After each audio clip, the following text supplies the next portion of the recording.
ശ്രീ രവിശങ്കറിന്റെ art of living ഫൗണ്ടേഷന് supreme കോടതിയിൽ വലിയ നിയമവിജയം. 2016 ഡൽഹിയിലെ യമുന നദീതീരത്ത് സംഘടിപ്പിച്ച ലോക സാംസ്കാരിക മഹോത്സവം പരിസ്ഥിതി നാശം വരുത്തിവെച്ചെന്ന ആരോപണത്തിൽ നാഷണൽ ഗ്രീൻ ട്രൈബ്യൂണൽ ചുമത്തിയ 5 കോടി രൂപയുടെ പിഴത്തുക തിരിച്ചു കൊടുക്കാൻ സുപ്രീം കോടതി നിർദ്ദേശിച്ചു.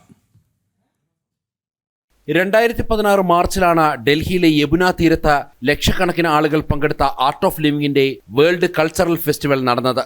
എന്നാൽ പരിപാടി യമുനയുടെ തനിമയാർന്ന പരിസ്ഥിതി വ്യവസ്ഥയ്ക്ക് വൻ ആഘാതമുണ്ടാക്കിയെന്നാരോപിച്ച് പരിസ്ഥിതി പ്രവർത്തകർ നൽകിയ പരാതിയിൽ 2017 ഡിസംബറിലാണ് NGT 5 കോടി രൂപ പരിസ്ഥിതി നഷ്ടപരിഹാരമായി ഈടാക്കാൻ ഉത്തരവിട്ടത്. ദേശീയ ഹരിത ട്രൈബ്യൂണലിന്റെ ഈ വിധിക്കെതിരെ ആർട്ട് ഓഫ് ലിവിംഗിന്റെ ട്രസ്റ്റായ വ്യക്തിവികാസ് കേന്ദ്ര സമർപ്പിച്ച ഹർജിയിലാണ് സുപ്രീം കോടതിയുടെ സുപ്രധാന വിധി. Justice Satish Chandra Sharma, justice NK Singh എന്നിവരുൾപ്പെട്ട ബെഞ്ചാണ് NGTയുടെ വിധി റദ്ദാക്കിയത്. സാംസ്കാരിക മേള മൂലമാണ് യമുന നദിയുടെ ആവാസ വ്യവസ്ഥയ്ക്ക് നാശമുണ്ടാക്കിയതെന്ന് തെളിയിക്കാൻ നേരിട്ടുള്ള തെളിവുകളില്ലെന്ന് വ്യക്തമാക്കിയ കോടതി ഡൽഹി ഡെവലപ്മെന്റ് അതോറിറ്റിയിൽ കെട്ടിവെച്ച 5 കോടി രൂപ തിരികെ നൽകാൻ ഉത്തരവിടുകയായിരുന്നു. അതേസമയം യമുന തീരപ്രദേശങ്ങളുടെ പുനരധിവാസത്തിനായി NGT നിർദ്ദേശിച്ച പ്രവർത്തനങ്ങൾ തുടരാൻ ഡൽഹി ഡെവലപ്മെന്റ് അതോറിറ്റിയോട് സുപ്രീം കോടതി നിർദ്ദേശിച്ചിട്ടുണ്ട്.